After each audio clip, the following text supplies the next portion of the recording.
السلام عليكم ورحمة الله وبركاته. الحمد لله الحمد لله نحمده ونستعينه ونستغفره ونؤمن به ونتوكل عليه ونعوذ بالله من شرور أنفسنا ومن سيئات أعمالنا. من يهده الله فلا مضل له ومن يضلله فلا هادي له ونشهد أن لا إله إلا الله وحده لا شريك له وأشهد أن محمدا عبده ورسوله. أما بعد فقد قال الله تعالى في كلامه المجيد والفرقانه الحميد: أعوذ بالله من الشيطان الرجيم. بسم الله الرحمن الرحيم. كل نفس ذائقة الموت. وقال الله تعالى في كلامه المجيد والفرقانه الحميد: أعوذ بالله من الشيطان الرجيم. بسم الله الرحمن الرحيم. إن الله وملائكته يصلون على النبي يا أيها الذين آمنوا صلوا عليه وسلموا تسليما. بلغ العلا بكماله كشف الدجى بجماله حسنت جميع خصاله. صلوا عليه وآله. بلغ العلا بكماله كشف الدجى بجماله حسنت جميع خصاله. صلوا عليه وآله. بلغ العلا بكماله كشف الدجى بجماله حسنت جميع خصاله. صلوا عليه وآله. সম্মানিত হাজির সম্মানিত উপস্থিতি, আমি আপনাদের সম্মুখে কোরআনুল কারীমের একটা আয়াত পেশ করেছি। আয়াতটি হলো: বিসমিল্লাহির রহমানির রহিম। কুল্লু নাফসিন যায়িকাতুল মাউত। প্রত্যেক প্রাণীকে মৃত্যুর স্বাদ গ্রহণ করতে হবে।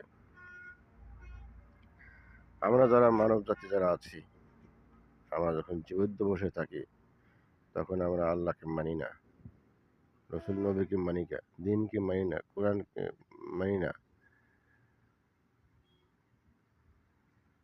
আঁকাবাঁকা চলি। কেউ কেউ কেউ চুরি করি, কেউ ডাকাতি করি, কেউ মিথ্যা বলি, কেউ মানুষ খুন করি, কেউ অন্যের সম্পদ হরণ করি, কেউ আবার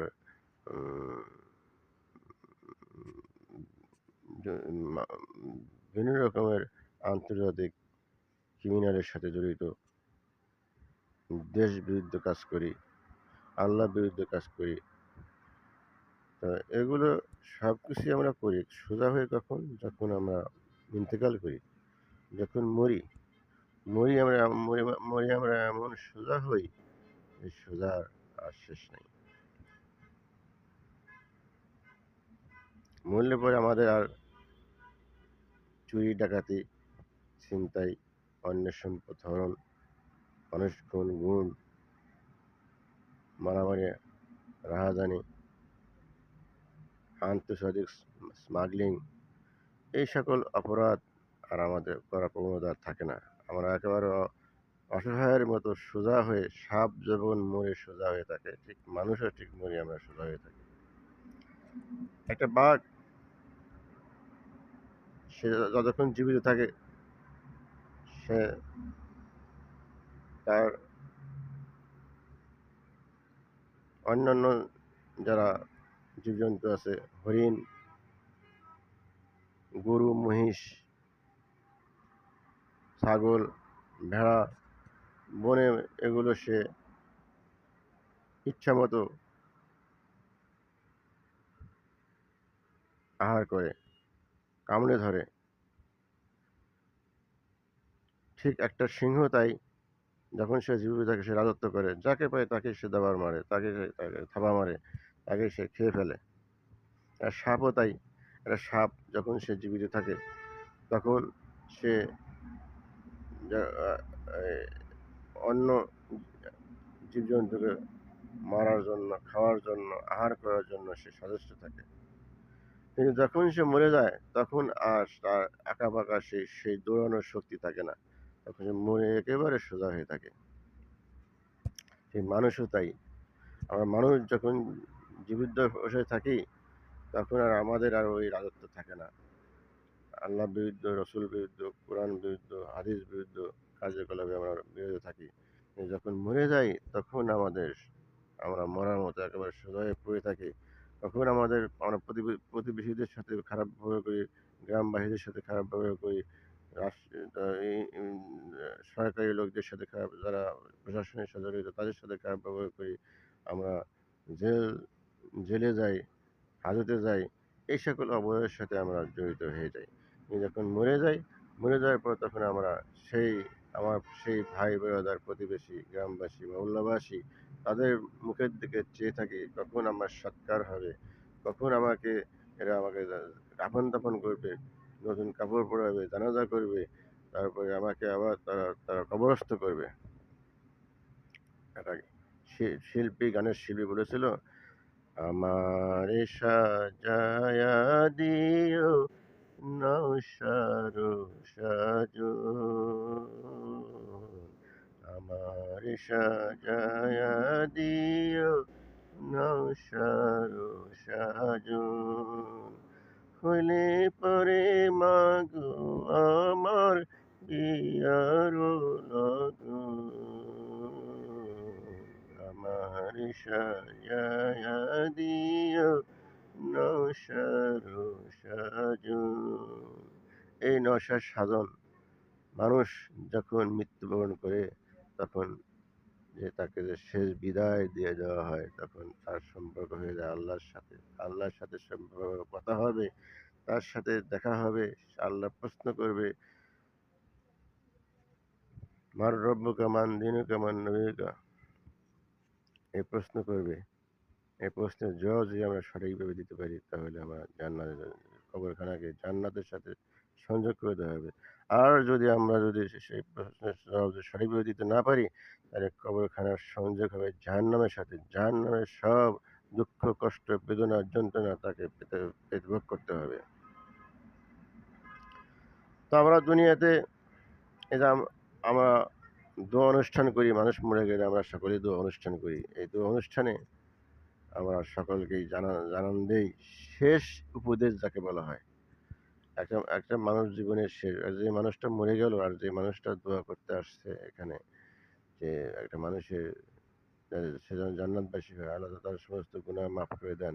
কিন্তু এই সময়ে কিন্তু মানুষের দিল খুলে যায়, মানুষের মন খুলে যায়। আহারে, এই আমার ভাই, আমার এই চাচা, আমার বোন, আমার এই মা ইন্তেকাল করলো, আমাকেও একদিন এই সাজে সাজতে হবে, আমাকেও একদিন এই নরসার সাজে সাজতে হবে, আমাকেও একদিন এই শেষ বিদায়ের সাজে সাজতে হবে। তখন মানুষের মন খুলে যায়।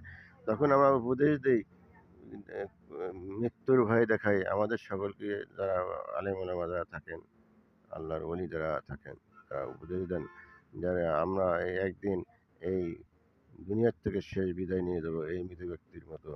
এই মৃত ব্যক্তির মতো আমাদেরকে হতভাগা, আমাদের জীবন এরকম হতভাগা হয়ে যাবে, কবরস্থ হয়ে পড়ে যাবো। কবরে যদি আমরা তিনটি সওয়ালের জবাব দিতে না পারি, আমাদের জাহান্নামের অগ্নিকুণ্ডে ফেলে দেওয়া হবে। আর ওই ৩টি সওয়ালের জবাব মান রব্বুকা মান দীনুকা মান নবিয়ুকা, তাহলে জান্নাতে নাজ নেমত আমরা পাবো। তো আমি যে কথা সম্পর্কে আলোকপাত করছিলাম যে প্রত্যেক প্রাণীকেই মৃত্যুর স্বাদ গ্রহণ করতে হবে। কেউ আ কেউ আমরা এই মৃত্যুর হাতছানি থেকে বাঁচতে পারবো না। কেউ না। আ প্রজা থেকে শুরু করে নিয়ে রাজা, মহারাজা, সম্রাট, সম্রাজ্ঞী যা আছে প্রত্যেককেই মরতে হবে। কেউ মরার স্বাদ ব্যতীত এই দুনিয়ার থেকে বিদায় নিতে পারবে না।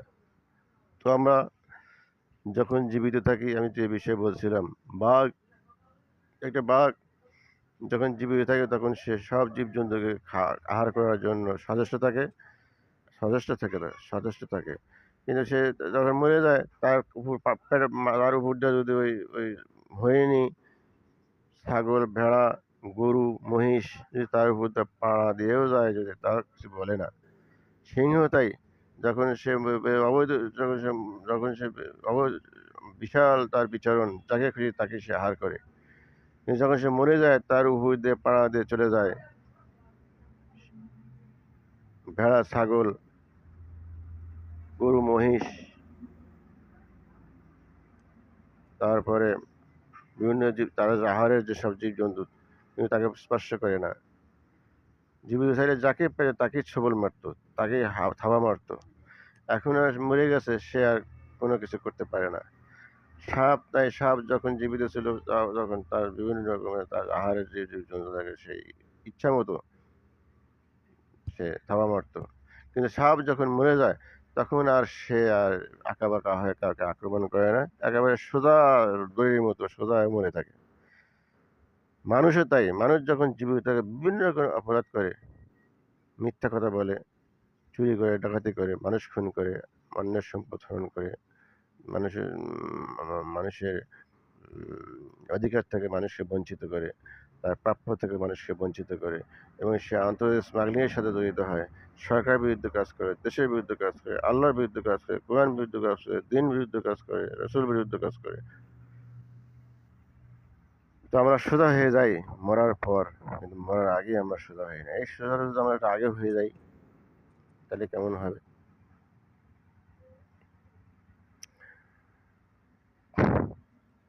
আমরা মরার আগে যদি এরকম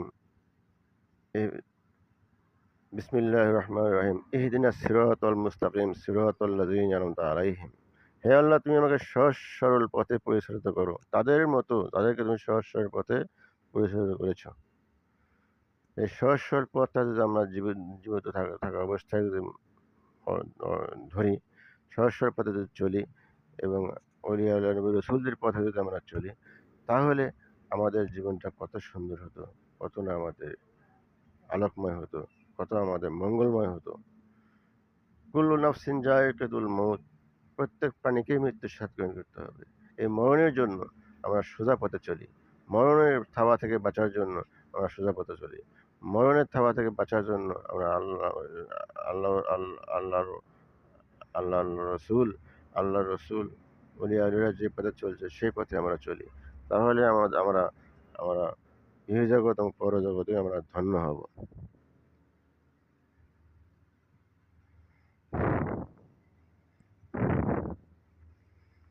মৃত ব্যক্তিকে যখন মুনকিনকে প্রশ্ন করে মার রব্বুকে মান দিনুকে মান নবীকে, সে তো তার উত্তর দিতে পারে না। তখন আযাবের ফেরেশতা এসে যায়। আযাবের ফেরেশতা যখন সে আযাব শুরু করে দেয়, তখন সে বলে কেতাবে আসছে, তখন এই মৃত ব্যক্তি তখন বলে আল্লাহকে, বলে আল্লাহ তুমি এক মুহূর্তের জন্য, একদিনের জন্য, এক টা মুহূর্তের জন্য দুনিয়াতে আমাকে প্রেরণ করো। আমি আবার স্বচ্ছ, সুন্দর, নির্মল এবং পবিত্র মানুষ হয়ে, ইমানদার হয়ে আমি আবার কবরে আসবো। কিন্তু আর তাকে সময় দেওয়া হবে না। যে আমরা জীবদ্দশায় যারা আছি, যারা আমরা এখানে, আমরা এই যে শেষ বিদায়ের সময় বা মরণের পর, জানাজার পর আমরা যারা এই যে এখানে উপস্থিত আছি, এখানে একটা মানুষের মাইয়াতকে কি জন্য আসছি? তার দোয়া করার জন্য। কিন্তু দোয়া তো করবই, তার আগে আমাদের সবচেয়ে গুরুত্বপূর্ণ বিষয় হলো আমরা এখানে যারা ওই মাইয়াতের জন্য, আহলে বায়াতের জন্য দোয়া করতে আসছি। এই দোয়া করার আগে যে মৃত ব্যক্তিটা যে ইন্তেকাল করলেন, এই ব্যক্তিটা মৃত্যু দেখে, তার অবস্থান দেখে, তার এগুলো দেখে আমরা কি জ্ঞান অর্জন করব? তার মতোই আমাদের অসহায় হয়ে দুনিয়ার থেকে বিদায় নিতে হবে, এবং এই মৃত ব্যক্তিটার মতোই একদিন আমারও দোয়া অনুষ্ঠান হবে। আমাকেও একদিন এই দোয়া অনুষ্ঠানের জন্য প্রস্তুত থাকতে হবে, দোয়া অনুষ্ঠানের জন্য অপেক্ষা করতে হবে। তো কাজেই আমরা যারা এখানে উপস্থিত আছি, দোয়া অনুষ্ঠান আমরা করি। দোয়া অনুষ্ঠান তো আমরা করবই, পাশাপাশি সবচেয়ে বড় দিক হলো আমরা সোজা হয়ে যাই। মৃত ব্যক্তি সোজা হয়ে গেছে, উনি বাঁকা হয়ে মরেন নাই, সোজা, একেবারে সোজা। ওনাকে যে কাতে রাখা হবে সেই কাজই থাকবে, যেদিকে সোজা কাট করে রাখা হবে সেদিকেই থাকবে, এদিকে ঘুরিয়ে রাখা হবে সেদিকেই থাকবে। কিন্তু যখন সে জীবদ্দশায় দুনিয়াতে ছিল, তাকে যখন আল্লাহ রসুলের নির্দেশ তার কাছে চলে গেছে, তখন সে মানতে চায় নাই, তখন সে ঘুরে অন্যদিকে চলে গেছে। তখন তাকে যখন নবীর কথা, আল্লাহর কথা বলে, সে ঘুরে অন্যদিকে চলে গেছে। আবার তখন রসুলের কথা বলা হয়েছে, তখন সে ঘুরে অন্যদিকে, তখন সে কোরআনের কথা বলা হয়েছে, ঘুরে অন্যদিকে চলে গেছে। যখন দিনের কথা বলা হয়েছে, ঘুরে অন্যদিকে চলে গেছে। কিন্তু মরে গেছে, এখন আর সে কোনো দিকে ঘুরবে না, সোজা, একদম সোজা হয়ে আছে। আল্লাহ সে সোজা, এমন সোজা হয়েছে সে কোনো দিকে আর ঘুরবে না। এবং সে মরার পরে তার এই আল্লাহ এবং রসুলের পথে তার বন্দেগী ইবাদত করার যে যে সুযোগ, সেই সুযোগও আর থাকবে না। সব রাস্তা বন্ধ হয়ে যাবে। তো থাকবে কি? সে যদি দুনিয়াতে যদি কোনো দান খয়রাত করে থাকে, যদি সদগায়ে জারিয়া করে থাকে, যদি এই সদগায়ে জারিয়ার জন্য সে আহ, কিছু ফায়দা পাবে। সদা জারিয়া, যেমন সে একটা মাদ্রাসা করলো, মসজিদ করছে, অথবা কোনো এতিমকে সাহায্য করছে, অথবা মিসকিনকে সাহায্য করছে, অথবা মাদ্রাসার যারা অংশগ্রহণ, যারা প্রতিষ্ঠা করে তার সাথে কিছু শরিক হয়েছে, এই সকল সদগায়ে জারিয়া কবরের পরে তার কিছু হয়তো তার রুহের মাগফিরাতের আসান হতে পারে। কিন্তু ভাই, আমরা যারা এই দোয়া অনুষ্ঠান করি, দোয়া অনুষ্ঠানে আমরা যারা 50 জন, 20 জন, 100 জন, 200 জন যারা আছি, সকলকেই একটা নির্মল এবং নিষ্কণ্টক জীবন ধারণ করা উচিত, যে আমরা আর যেন ভুল পথে না চলি, খারাপ পথে না চলি, মিথ্যা না বলি, কারো সম্পদ হরণ না করি, কারো ছেলে মেয়েকে খুন না করি, কাউকে খুন না করি, কারো রাষ্ট্রের সম্পদ ধ্বংস না করি, রাষ্ট্রের বিরুদ্ধে কোনো কাজ না করি, তারপরে সমাজ বিরুদ্ধে কোনো কাজ না করি, সমাজের মানুষের বিরুদ্ধে কাজ না করি, সমাজের মানুষকে যেন কষ্ট না দেই। এই সকল কাজ থেকে যদি আমরা বিরত থাকি, তাহলে আমরা আমরা আমাদের জীবন দুনিয়া এবং আখেরাতে আখেরাতে সুন্দর হবে।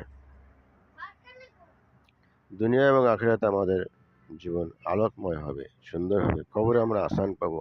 কবরে আমরা কবরে আমাদের এই আল্লাহ তিনটে সওয়াল করেন, মার রব্বুকা, মান দীনুকা, মান নবীকা, সহজ হবে।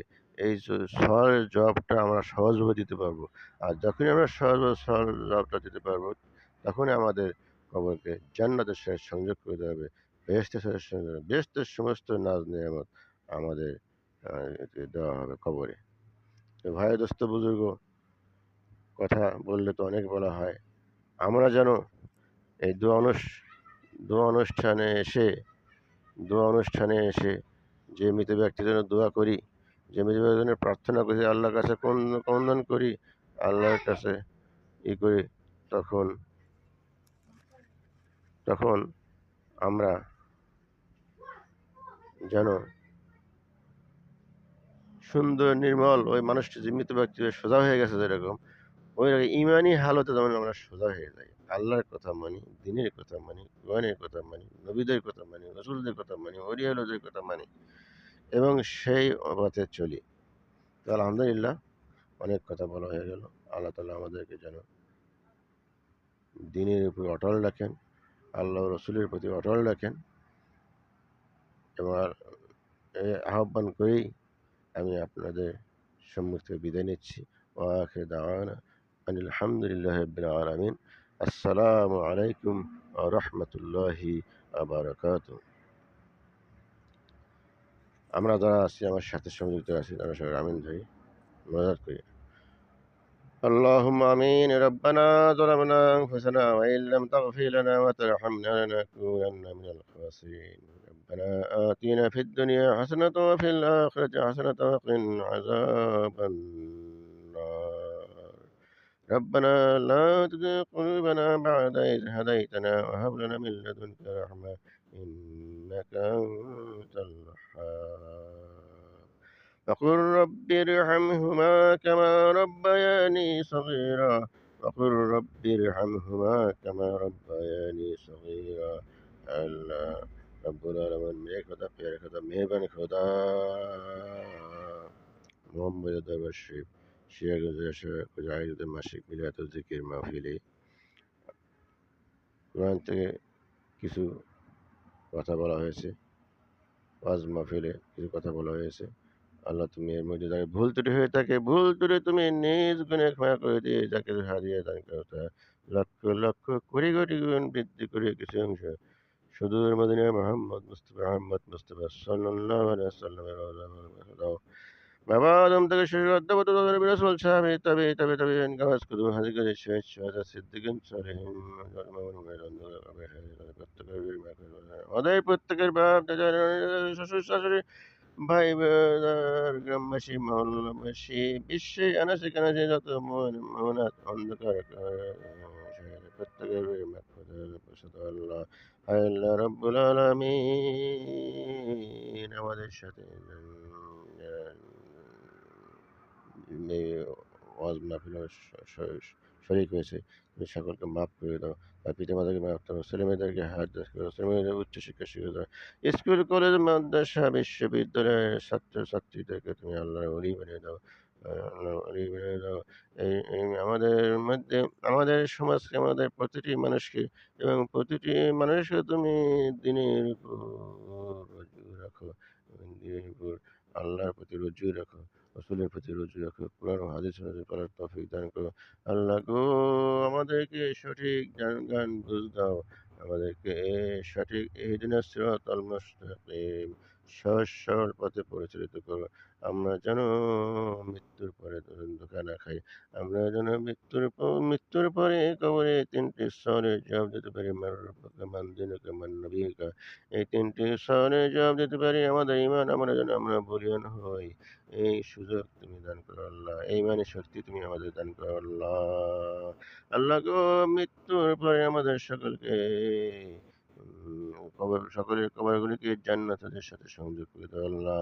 রব্বানা তাকাব্বাল মিন্না ইন্নাকা আনতাস সামিউল আলিম ওয়া তুব আলাইনা ইন্নাকা আনতাত তাওয়াবুর রহিম। وصلى الله تعالى على خير خلقه محمد وعلى آله وصحبه أجمعين برحمتك يا أرحم الراحمين. لا إله إلا الله محمد رسول الله صلى الله عليه وسلم. السلام عليكم ورحمة الله وبركاته.